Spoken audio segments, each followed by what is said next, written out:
강기정 청와대 정무수석과 김상조 청와대 정책실장이 잇따라 부동산 매매 허가제를 거론했습니다.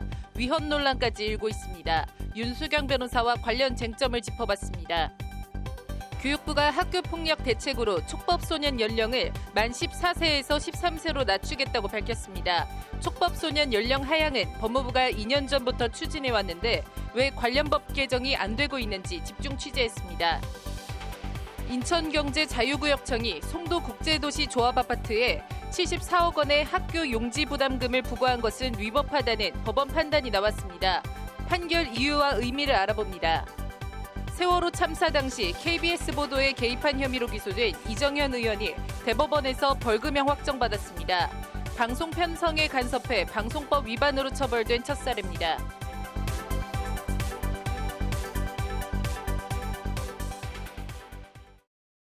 1월 16일 법률방송 로투데이 시작하겠습니다. 첫 소식입니다. 유튜브에 학교폭력, 학생 싸움 등을 검색하면 차마 눈뜨고 볼 수 없을 정도의 직접 촬영, 이른바 직캠 영상들이 주르륵 뜹니다.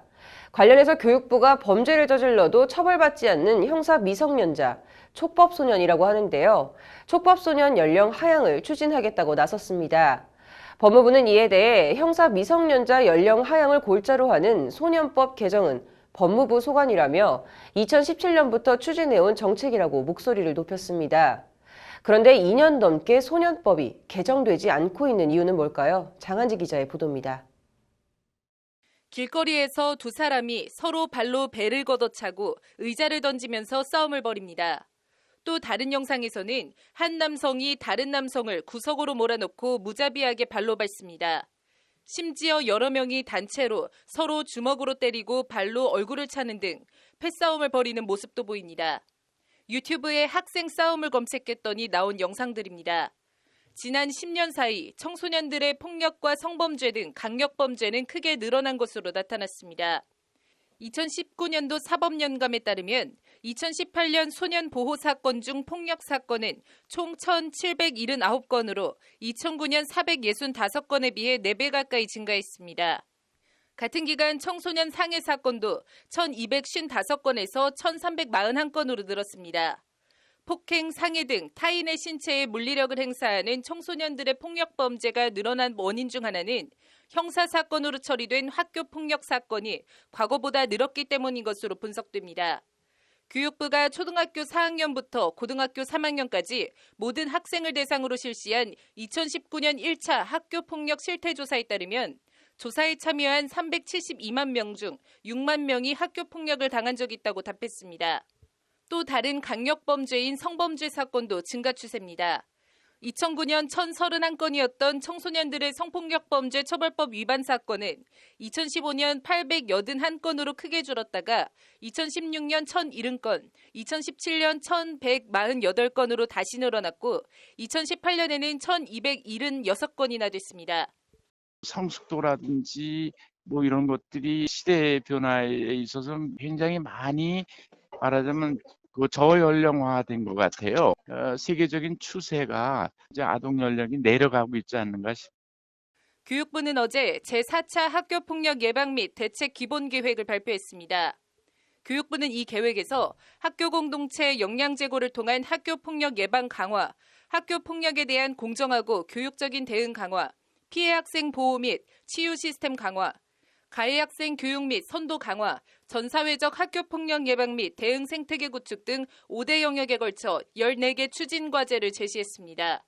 특히 중대한 학교폭력 행위를 저지르면 초범이라도 구속 수사하고 2차 가해 가능성이 있을 경우에는 경찰서장이 즉시 개입해 격리하는 우범소년 송치 제도도 적극 활용하기로 했습니다. 교육부는 이와 함께 범죄를 저질러도 처벌받지 않는 형사 미성년자의 나이를 기존 만 14세에서 만 13세로 낮추는 법 개정을 추진하기로 했습니다. 청소년 범죄가 집단화, 흉포화되고 있지만 형사 미성년자라는 이유로 번번이 법망을 피해간다는 지적 때문입니다. 그러나 법무부는 형사 미성년자 연령 하향 문제는 엄연히 법무부 소관이라고 말합니다. 교육부에서 발표한 건 학교폭력 예방 대책이잖아요. 그 일환으로서 이제 형사미성년자 또는 촉법소년 연령을 하는데 저희 법무부 소관이고요. 그 전반적인 컨트롤에서는 학교폭력 예방 대책이지만 그 예방 대책 중에서 형사미성년 연령과 촉법소년 연령을 하향하는 것은 법무부 소관 정책이고 저희 쪽에서 주관해서 추진한 정책이 맞습니다. 법무부는 지난 2017년 9월 부산에서 여중생 4명이 다른 여중생 1명을 1시간 30분가량 철골자재 등으로 100여 차례 폭행한 이른바 부산 여중생 폭행 사건이 발생한 뒤부터 형사미성년자 연령 하향을 추진해왔습니다. 하지만 관련 법 개정은 지지부진합니다. 그게 이제 입법적인 사항이어서 저희가 정책을 바꾼다고 해서 문제는 아니고요. 법률을 좀 개정해야 되는 문제가 있어요. 법률을 개정해야 되는데 형법하고 소년법 동시에 이제 개정돼야 되는 문제예요. 국회는 지난해 4월 형사미성년자 연령 하향을 골자로 하는 소년법 개정 첫 논의 이후 아무런 진행을 하지 않고 있습니다. 국회에서 좀 충분히 논의가 돼야 되는데 이게 작년 2019년 4월 1일자에 1차 논의가 되고 나서 논의가 되었어야 되는데 거의 논의가 안 됐어요. 그래서 지금 법률 개정 사항이다 보니까 지금 계속 이런 상태로 있는 거예요. 답보 상태. 청소년 폭력은 잊을만 하면 우리 사회에서 이슈가 되고 있습니다. 하지만 정부와 국회는 대책을 마련하겠다는 말만 반복하고 관련 법 규정 정비 등 제도 개선에는 나몰라라 하고 있다는 비판이 나옵니다. 법률방송 장은지입니다. 인천경제자유구역청이 송도 국제도시의 한 조합 아파트에 부과한 70억 원대 학교용지 부담금 전액을 조합에 돌려주라는 법원 판결이 나왔습니다. 학교용지 부담금 부과에 대해선 통상 지자체의 재량권이 폭넓게 인정되어 왔는데 부과된 부담금 전액을 반환하라는 법원 판결이 어떻게 나왔는지 윤현석 기자가 전해드립니다. 인천경제자유구역청은 2018년 10월 송도 809 이편한 세상 송도 지역주택조합 아파트에 학교용지 부담금 74억 2,200만 원을 부과했습니다. 해당 아파트는 2,708세대 규모로 이는 조합원 1인당 270여만 원을 추가로 부담해야 하는 액수입니다. 아파트 건축 사업을 추진하기 위해 조합은 같은 해 11월 일단 해당 부담금을 인천시에 모두 납부하고 학교용지 부담금 부과가 위법하다며 이를 취소해달라는 행정소송을 냈습니다. 조합 측은 재판에서 인천경제청이 애초 아파트 건설 사업 계획을 승인할 때 학교용지 부담금을 내지 않아도 된다고 했던 점을 강조했습니다. 2016년 당시 경제청장이 공문으로 학교용지 부담금을 부과하지 않겠다고 밝혔는데 이를 번복하고 부담금을 부과한 건 신의성실 원칙에 위배되는 위법한 처분이라는 것이 조합원 측의 주장입니다. 반면 인천경제청은 2017년 3월 개정된 학교용지 확보 등에 관한 특례법, 학교용지법에 따른 정당한 부과금 부과라고 맞섰습니다. 2016년 답변 당시와 달리 학교용지법이 개정되면서 경제자유구역도 학교용지 부담금 징수 대상에 포함된 만큼 부담금 부과가 적법하다는 게 인천경제청의 주장입니다. 1심 재판부는 그러나 인천경제청 주장을 기각하고 인천경제청의 학교용지 부담금 부과는 신뢰보호 원칙에 위배돼 위법하다며 조합 측에 손을 들어줬습니다. 재판부는 이에 인천경제청의 학교용지 부담금 부과 처분을 취소하고 인천시가 원고에게 74억 2,200만 원을 지급할 것을 명령했습니다. 재판부는 먼저 인천경제청장은 학교용지 부담금이 부과되는지를 확인하는 원고의 문의에 공문으로 2차례 면제 대상이라는 취지로 회신했다. 이 회신은 신뢰할 수 있는 공적인 견해 표명이라고 전제했습니다. 재판부는 이 전제 위에 피고는 인천경제청의 이런 견해 표명을 신뢰해 사업을 진행하면서 학교용지 부담금을 포함하지 않고 사업비를 책정했고 그에 맞춰 조합원 분담금을 산정했다. 뒤늦은 학교용지 부담금 부과는 신뢰보호 원칙에 위배된다고 판시했습니다. 재판부는 또 아파트 사업 추진 당시 인천시와 인천시 교육청이 협약을 통해 학교용지 무상 공급을 전제로 사업에 협의한 점도 판결에 참작했습니다. 애초 학교용지 부담금 부과를 전제하지 않았기 때문에 부담금 처분이 취소되더라도 인천시나 인천경제청이 예상치 못했던 거액의 재정 부담을 진다고 볼 수 없다는 취지입니다. 인천경제청은 1심 판결에 불복해 조만간 항소할 방침입니다. 법률방송 윤현서입니다. 네, 문재인 대통령이 급격하게 오른 부동산 가격을 원상회복시키겠다는 발언을 하면서 청와대가 본격적인 부동산 규제를 시사하고 나섰는데요. 오늘 윤수경 변호사의 이슈 속 법과 생활에선 부동산 매매 허가제 얘기 한번 해보도록 하겠습니다. 윤 변호사님 어서 오십시오. 네, 일단 이 부동산 매매 허가제에 대한 말이 왜 나온 거죠? 네, 그 강기정 청와대 정무수석이 어제 15일 한 라디오 방송에 출연을 했는데요. 네. 거기서 이제 부동산 매매 허가제 도입 주장에 귀를 기울여야 한다라고 한 발언이 논란이 되면서 각계 전문가들이 우려를 쏟아내고 있습니다. 이날 오전 김상조 청와대 정책실장이 한 라디오 인터뷰에서 강남 집값을 안정시키는 것이 1차 목표라고 하면서 대출 규제, 거래 질서 확립, 전세 제도와 공급 대책까지 모든 정책을 준비하고 있다고 발언한 데 이어서 네. 강 정무수석은 부동산 매매 허가제까지 언급한 것인데요. 문재인 대통령은 신년 기자회견에서 보다 강력한 부동산 대책을 끝없이 내놓을 것이라고 천명한 직후이기 때문에 강 수석의 발언에 더 관심이 쏠리고 있는 상황입니다. 정부가 부동산 투기와의 전쟁을 언급한 이후에 청와대에서 본격적인 규제 의지를 내비친 것이 아니냐라고 하는 시각이 적지 않습니다. 네, 이에 대해서 좀 청와대나 여야의 입장은 좀 어떻습니까? 네, 그 앞서 말씀드렸던 그 강 수석의 부동산 매매 허가제 발언을 두고 논란이 계속되고 있는데요. 자유한국당 지도부는 공산주의적 발상, 위헌적 조치라고 하면서 강 수석과 청와대를 강하게 비판했습니다. 이제 청와대는 발빠르게 이제 강 수석의 개인적인 생각이라고 선을 그으면서 진화에 나섰는데요. 여론의 반응이 여전히 차갑습니다. 여당인 민주당에서조차도 너무 나갔다라는 반응인데요. 이해찬 더불어민주당 대표는 오늘 오전 국회에서 열린 신년 기자회견에서 당과 협의한 적은 전혀 없다라고 하면서 시장 경제에 적절치 않다라고 말했습니다.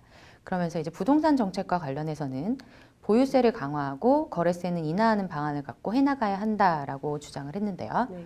총선을 3개월 앞둔 상황에서 이제 부동산 이슈가 커지는 분위기입니다. 네. 또 그렇다면은 이 부동산 매매 허가제 좀 정확히 어떤 개념인지 좀 설명 부탁드릴게요. 네, 이 부동산 매매 허가제는 말 그대로 이제 주택을 거래할 때 중앙정부나 지방자치단체 허가를 받도록 하는 제도입니다. 강 수석의 발언은 부동산을 사고 파는 것마저 정부의 허락을 받도록 하는 방안까지 규제 카드로 들고 있다라는 것을 시사한 것으로 볼 수가 있는데요. 그 차선으로 2004년 3월부터 주택거래 신고제가 시행이 됐습니다. 네. 거래 대상자의 인적사항, 계약 체결일, 자금 조달 계획 등을 제출하는 이 주택거래 신고제는 지난 2015년 7월에 폐지됐다가 2018년 8월에 다시 부활을 했습니다. 부동산 매매 허가제와 주택거래 허가제는 토지 공개념에 기반을 두었는데요. 1989년 노태우 정부는 토지 초과 이득세, 택지 소유 상한제, 개발 부담금제 등 토지 공개념 3법을 도입했지만 폐지했습니다. 그리고 지난 2003년에 참여정부는 이제 같은 취지로 주택거래 허가제 도입을 검토를 했었는데요. 시장의 반발로 도입을 보류한 바가 있습니다. 그 당시에 정부는 집값 상승률이 현저히 높은 지역을 주택거래 허가구역으로 지정하는 것을 검토를 했는데요. 앞서 말씀드린 대로 이제 사유재산 제한 이런 그 초헌법적 발상이라는 반대 여론이 워낙 컸기 때문에 주택거래 신고제로 한 발 물러선 바가 있습니다. 네, 이게 앞서 조금 말씀을 해주셨는데 그간 이렇게 계속 같은 취지의 제도를 좀 몇 번 시행을 하려고는 했지만 이제 계속 반발에 부딪히고 있습니다. 이게 특별한 좀 이유가 있을까요? 네, 이제 먼저 무엇보다도 이런 이제 부동산 매매 허가제는 위헌의 소지가 다분합니다. 네. 사유재산권과 거주 이전의 자유를 심각하게 침해할 위험이 있는데요. 강 수석이 거론했던 부동산 거래 허가제는 그 노무현 정부의 2003년 12구 부동산 대책 이후에 재건축 개발이익 환수, 분양권 전매 금지 전국 확대함과 함께 추가 동원 대책으로 거론된 것이었습니다. 하지만 당시에도 헌법이 보장하는 재산권을 침해할 소지가 다분하다라는 지적이 많았습니다. 만약에 이제 모든 주택의 거래에 대해서 허가를 받도록 한다면 이제 당연히 위헌이 될 것이기 때문에 허가 대상과 범위 등 구체적인 기준이 있어야 하는데요. 이것을 정하는 것이 쉽지 않아 보입니다. 네. 법조계에서는 이제 완전한 공공복리를 기대할 수 없는 상황에서 사유재산을 규제하는 것은 반헌법적이다. 매매 허가제를 특정 지역에만 적용하더라도 과잉금지 원칙에 위반될 가능성이 높다라고 하면서 강 수석의 발언에 대해서 우려의 목소리가 큽니다.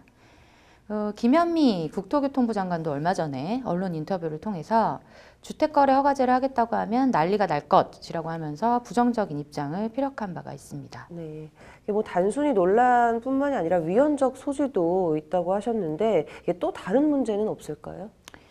네, 이제 만일 허가제가 실제로 시행된다고 하면 주택 공급이 더욱 안 돼서 네. 시장을 더 교란시키는 부작용이 클 것이라는 게 각계 전문가들의 중론입니다. 네. 부동산 전문가들은 이제 허가제가 시행된다고 하면 제도가 시행되기 전에 주택을 구입하려는 수요자가 몰리면서 오히려 가격이 폭등할 것이고 허가제가 시행된 이후에는 허가를 받기 위한 각종 비리들이 생겨날 수 있다라고 우려를 하고 있습니다. 그리고 또한 이제 자본주의 국가에서 이 제도를 도입한 예가 없다는 점이 지적되기도 하는데요. 네. 이현석 건국대 부동산학과 교수는 부동산 거래에 대한 각국의 제도가 자유거래, 신고제, 허가제 등으로 나누어 있다라고 하면서 공산주의 국가가 아닌 이상 자본주의 국가에서 주택거래 허가제를 시행하는 나라는 찾기 어렵다라고 말했습니다. 네, 그렇다면 좀 변호사님께서는 이 부동산 매매 허가제에 좀 개인적으로 어떤 생각하고 계신지. 네, 이제 그 부동산 매매 허가제가 실제로 현실화될 가능성은 크지 않다고 생각을 합니다. 네. 부동산 사고 파는 것까지 정부의 허가를 받도록 하는 제도는 그 자체로 이제 우리 헌법이 보장하는 개인의 재산권 행사를 심각하게 제한할 수가 있습니다. 네. 이것은 자본주의 국가 이념에 전혀 맞지 않는다고 생각을 합니다. 이제 사유재산권을 침해할 뿐만 아니라 이제 본인이 원하는 곳으로 거주를 이전할 수 있는 거주 이전의 자유까지 침해할 위험이 있기 때문에 이런 제도를 시행한다는 것은 우리 헌법에 위배될 소지가 다분합니다. 그리고 또 이제 그 제도의 실효성 측면에서도 만일 이제 허가제가 시행된다고 해도 부작용이 더 클 것이라는 게 이제 업계 전문가들의 중론인데요. 부동산 매매 허가제는 이제 집값 안정을 위한 정부의 그냥 엄포성 발언이 아닌가 좀 생각을 합니다. 그렇지만 이제 이러한 정책이 언급되는 상황 자체가 부동산 시장에 상당한 불안 요인이 될 수 있기 때문에 네. 많이 개인적으로 우려가 됩니다.